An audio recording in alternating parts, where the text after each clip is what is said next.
नमस्कार, शाजी रीता ब्लॉग में आपका स्वागत है। फ्रेंड्स, मैं हूँ रीता। गर्मियों में पेड़ पौधों को रोजाना सुबह शाम 2 बार करके नहाना पड़ता है, तो ये लोग अच्छे रहते हैं, पत्तियां भी साफ रहती हैं, कीड़े मकोड़े नहीं पकड़ते हैं। तो अभी तो मिलीबग का बहुत टेंशन रहता है, मकड़ियाँ आ जाती हैं पेड़ पौधों पे। तो मैं वैसे मॉर्निंग में एक बार धुला देती हूँ, लेकिन दोपहर की जो गर्मी होती है इसमें फिर से जड़ें एकदम से सूखी पड़ जाती है, तो मैं इसमें थोड़ा सा शाम को भी पानी डाल देती हूँ। तो इससे पानी डालने पर तो पत्ते अच्छे साफ हो जाते हैं, लेकिन जड़ों में पानी बहुत कम पहुंचता है। ये एक फायदा रहता है, चिपचिपाहट नहीं रहती है पौधों की जड़ों पर। सुबह सुबह उठने का मन नहीं करता है, लेकिन फिर भी काम की वजह से उठना ही पड़ेगा। कभी कभी सोने का मन करता है, लेकिन शुरुआत जो है कॉफ़ी से हो जाए तो नींद अच्छी भाग जाती है, फ्रेश लगता है फिर।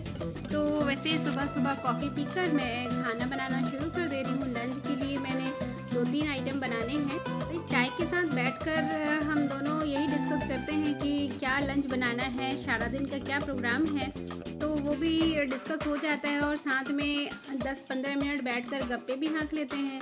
यही तो वक्त है हम दोनों बात करने का। वैसे शाम को जब वो आते हैं तो वो भी बिज़ी रहते हैं, मछली लाना रहता है बाज़ार वगैरह, और कुछ ज़रूरत के सामान होते हैं वो लाना रहता है, तो बात नहीं हो पाती है। फिर वही रात को खाना पीना खाने के बाद सारा दिन की जो टेंशन है, सोने का मन करता है तो सोने चले जाते हैं। फिर बात कहाँ होगी, यही सोच करके इसी टाइम जो है वो बेस्ट पीरियड होता है, बात कर लेते हैं, शेयर करते हैं, कुछ प्रॉब्लम रहती है तो। फ्रेंड, आज लंच में बन रहा है ये आलू बैगन और मूंगा बोलते हैं इसको, हम लोग तो सजना बोलते हैं। इसकी सब्जी बन रही है टमाटर के साथ में, वो भी एकदम हल्का 5 फोड़न तेजपत्ता और सूखा मिर्ची के तड़के के साथ। इसमें मैं सिर्फ हल्दी और कच्चा मिर्ची डालूंगी। मसाले में अदरक और थोड़ा सा भुंजा हुआ जीरा, धनिया, यही डाल करके थोड़ा पानी डाल के उसको उबालने बैठा दूंगी। यहाँ कोलकाता में बहुत धुंध छाया हुआ रहता है मॉर्निंग के टाइम में। ये लगभग 10-10:30 बजे तक ऐसे ही पूरा फॉग रहता है, और इसमें सर्दी जुकाम और उसके बाद में वायरस, ये सब का बहुत डर लगा रहता है। वैसे भी फ्रेंड्स, सीज़न चेंज होने से थोड़ा सा परेशानी आता ही है। जैसे जब तक वो पूरी गर्मी ना आ जाए तब तक ये थोड़ा सा परेशानी का माहौल बना ही रहेगा। सर्दी जुकाम बच्चों को, बड़ों को लगे रहती हैं। इस वक्त हम घर पे अपने घरेलू उपाय करके ही स्वस्थ रह सकते हैं। हर समय दवाइयाँ खाना भी तो सही नहीं रहता है।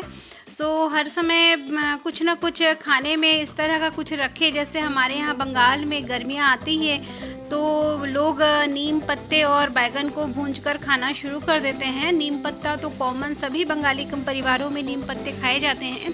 हमारे घर में भी नीम की पत्ती को मैं भूंज के रख देती हूँ सूखा, तो उसको गरम चावल के साथ में पहला वाला निवाला हम वही वाला खाते हैं। तो इस तरह हम बच सकते हैं। समय समय पर फ्रेंड, मैं एक काम करती हूँ, जब समय मेरे को मिलता है तो मैं थोड़ा ज़्यादा करके मसाला बना लेती हूँ। जैसे जीरा, धनिया, इसकी क्वांटिटी को मैं थोड़ा सा अलग टाइप का बनाती हूँ फ्रेंड। जैसे जीरा थोड़ा सा ज़्यादा डालती हूँ और धनिया थोड़ा सा कम, 2-4 सूखी मिर्ची, 2-4 तेज पत्ते और खसखस और थोड़ा सा सरसों, ये सब, थोड़ा मेथी, ये सबको ड्राई रोस्ट करके एक पाउडर जैसे बना करके, वो करी पाउडर जैसे बना के रख देती हूँ। कुछ जैसे जो वेज वाले सब्जियाँ होती हैं उसमें ये सब्जी को उतारते समय थोड़ा सा पाउडर जस्ट मिला देती हूँ। ये वाला तो बहुत अच्छा लगता है। तो अभी तो मैं सिर्फ खाली जीरा को ही भूंज रही हूँ इसमें डालने के लिए।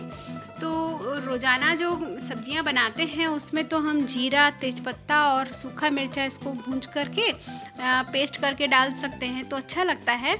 तो सूखा मिर्ची तो हर समय अच्छा नहीं लगता है ना, पेट के लिए सही नहीं है। तो इसलिए मैं क्या करती हूँ, जीरा को भूंज के ही डाल देती हूँ। उसमें थोड़ा सा कभी तेज पत्ती डाल भी देती हूँ, कभी नहीं भी डालती हूँ, क्योंकि पीसने में बड़ा असकट लगता है। अब उसके फाइबर सब रह जाते हैं, पूरा से अच्छे से पीसते नहीं है। मैं यहाँ पे तड़का लगा रही हूँ जीरा, तेजपत्ता और टमाटर का, जो मैं उबालने के लिए छोड़ी थी प्रेशर कुकर के अंदर। ये जो बीन्स, आलू और टमाटर थे, वही में से थोड़े से टमाटर एक पीस निकाल करके उसी को मैं तड़के में डाल रही हूँ। और थोड़ा सा इसी में ही मैंने अदरक, सूखा, जो हरी वाली जो मिर्ची लाल हो जाती है वो वाली मिर्ची इसमें मैंने ऐसे ही कूट के छोड़ दिया है। तो साथ में छोटी वाली मछली लाया गया है, उसको बंगाली में बोलते हैं टेंगड़ा, और वही टेंगड़ा फिश जो है वो बहुत स्वादिष्ट होती है, एकदम गंगा का फ्रेश वाला है। तो इसको मैं ऐसे ज़्यादा मसाला नहीं डालूँगी, इसमें सिर्फ खाली मैं प्याज का तड़का लगाऊंगी, आलू बैंगन के साथ में बनाऊंगी। जनरली छोटी वाली जो मछलियाँ होती है वो मुझे आलू बैंगन के साथ ही अच्छी लगती है, तो मैं आलू बैंगन थोड़ा सा डालूंगी और उसी का ही तड़का लगाऊंगी प्याज के साथ में।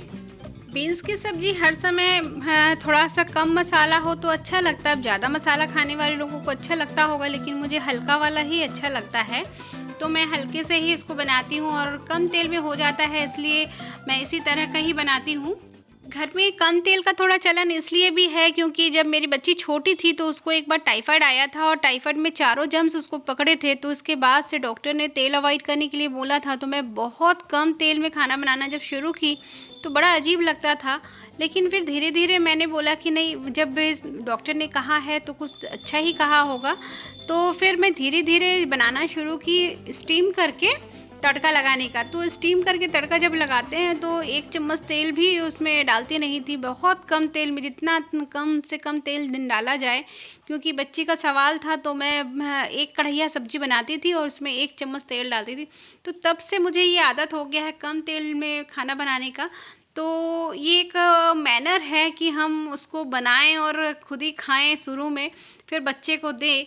तो इस तरह मैं भी सीख गई और उसके बाद में बुरा नहीं लगता है फ्रेंड, आदत हो गई है, अब तो खा लेते हैं, खाने के लिए जी रहे हैं, अब क्या करेंगे। और जीने के लिए खा रहे हैं और खाने के लिए जी रहे हैं, बात पता नहीं, समझ में नहीं आती है मुझे। परिस्थितियाँ जो है ना वो एक झटके में सारी आदतों को ना सुधार के रख देती है, बदल देती है। सब वक्त वक्त की बात है ना। मुझे तो ऐसा ही लगता है फ्रेंड। वैसे तो ईश्वर हमारे जन्म लेने से पहले ही हमारी तकदीर को लिख करके हमारी पूरी कुंडली बनाकर वो हमें ज़मीन पर उतारते हैं। क्या लिखा है नसीब में वो तो कोई नहीं बता सकता, कोई भी जानता ही नहीं कि अगले पल क्या होगा। जिए जा रहे हैं बस।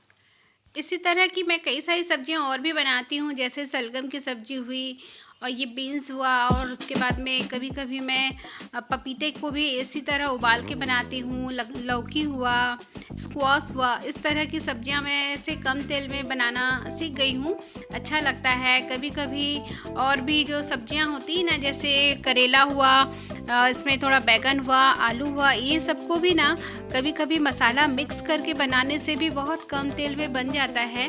अभी गर्मियों के समय में अभी यहाँ ब्रोकलीज आ गई हैं, तो मैं ब्रोकलीज को भी क्या करती हूँ फ्रेंड, अच्छे से धोती हूँ छोटे छोटे टुकड़े करके, उसमें प्याज लहसुन को पेस्ट करके डाल देती हूँ और उसी कढ़ाई में एक साथ थोड़ा सा कच्चा तेल और टमाटर, ये सब जितने आलू वगैरह है, सब मसाला को मिक्स करके ढाँक के स्लोली करके बैठा देती हूँ।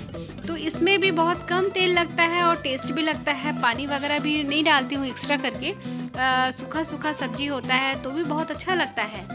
तो कम तेल में इस तरह का भी बनाया जा सकता है। मछली भी बनाते हैं लोग कच्चा वाला, लेकिन मैं कच्चा मछली नहीं खा सकती हूँ फ्रेंड, मुझे बहुत स्मेल लगता है। तो हमारे घर में हम दोनों भूंज के ही मछली खाते हैं। हिल्सा फिश जब आती है घर में तो मैं उसको स्टीम वाला बनाती हूँ, सिर्फ वही मछली मेरे को स्टीम में अच्छा लगता है, अदरवाइज़ मैं कोई सा भी मछली स्टीम में बना के नहीं खाई हूँ। एक तो पहले तो मैं मछली खाती ही नहीं थी, अभी थोड़ा थोड़ा शुरुआत करी हूँ मछली खाने का, तो मेरे हस्बैंड बहुत चिल्लाते हैं। असल में क्या होता है फ्रेंड, हम 2 लोग हैं और दोनों में ही थोड़ा सा परेशानी रहेगा कि हम ये नहीं खाना है, उनको वो नहीं खाना है, तो खाएं क्या और बनाएं क्या। 2 लोगों के लिए दोनों अलग अलग तरह की सब्जियां खाएंगे तो बहुत मुश्किल हो जाता है। तो सब्जियां लाने का जो टाइम है वो बहुत परेशान करता है, क्योंकि बाज़ार जाने का समय नहीं मिलता है और सब जो हॉकर हैं यहाँ से जाते भी नहीं हैं, तो मुझे ही लाना पड़ता है यहाँ से कुछ सामान, कुछ सब्जियाँ लेके आ जाती हूँ बच्चों के लिए भी और हमारे लिए भी। तो स्पेशली लौकी वगैरह जो है कॉमन हम दोनों ही खा लेते हैं, पपीता, लौकी, बीन्स, ये सब। तो अभी ज़्यादा आलू भी तो सही नहीं है खाना, लेकिन अभी कुछ दिन से मेरे सब्जियों में आलू डालना भी बहुत ज़्यादा हो जा रहा है, तो इधर इस चीज़ का भी ख्याल रखूँगी मैं, ताकि कोई चीज़ ज़्यादा ना हो जाए, क्योंकि आलू से तो खतरा भी रहता है शुगर का। और मेरे परिवार में मेरी मम्मी पापा को काफ़ी सालों तक था, लगभग 40-45 वर्ष तक मेरे घर में पापा को, मम्मी को शुगर रहा और ये उनका अंतिम दशा जो था बहुत दुखद था। तो मुझे इन सब चीज़ों से डर है अभी भी। वैसे भी फ्रेंड बंगाली परिवारों में ना छोटे टाइम से ही हम देखे हैं कि सब्जियों में आलू डालने का चलन बहुत ज़्यादा है, जैसे मटन में हो या चिकन में या फिर अंडा करी हो या फिर फिश करी हो, तो इसमें कॉमन आलू को ही डाला जाता था। तो वहीं से ट्रेडिशनल हमारे घर में भी यही आया है कि सब्जियों में आलू नहीं डाले तो इससे स्वाद नहीं आता। लेकिन मेरे हस्बैंड बहुत गुस्सा करते हैं कि सब चीज़ों में आलू क्यों डालती हो, तो इस चीज़ का मैं अब ख्याल रखूँगी। बातों में फ्रेंड आज का कुकिंग तो हो गया, लंच हमारा यही थोड़ा सा लंच मैंने बनाया है, 2 करी और एक छोटी वाली फिश करी मैंने बनाई है। और ये सब कंप्लीट करते करते मुझे थोड़ा सा जो वक्त मिलता है ये थोड़ा एडिटिंग कर लेती हूँ, और इसी बीच में मैं अपने बच्चों की देखभाल, पेड़ पौधों की देखभाल और ये करने के बाद थोड़ा सा प्रैक्टिस करना रहता है क्लास का। तो वो सब करने के बाद में जब मैं क्लास में गई तो वहाँ पर भी एक हंसी माहौल का बना रहता है। बच्चे जो स्कूल से लौटते हैं और उसके बाद दूसरे ट्यूशन में आ जाते हैं कंप्यूटर क्लास में, और वहाँ थोड़े हंसी ठिठोली करते हैं, तो वही थोड़ा सा मज़ा मैं भी ले लेती हूँ। अपने बचपन के दिन याद आ जाते हैं। ये बिटिया बहुत छोटी है, वो 5th और 6th स्टैंडर्ड में पढ़ती हैं। ये 2 बच्चे हैं, बहुत मीठे उनका आवाज़ है, तो मुझे बहुत अच्छा लगा, वो हंसी ठिठोली कर रहे थे। तो फ्रेंड ये मेरा कंप्लीट हो गया है बनकर। ये दोनों आर्ट मैंने कल ही कंप्लीट कर लिए थे, तो मैंने आपसे शेयर कर दिया। फ्रेंड्स आप लोग सब अच्छे से रहिएगा। आज के लिए बस इतना ही। नमस्कार, बाय बाय।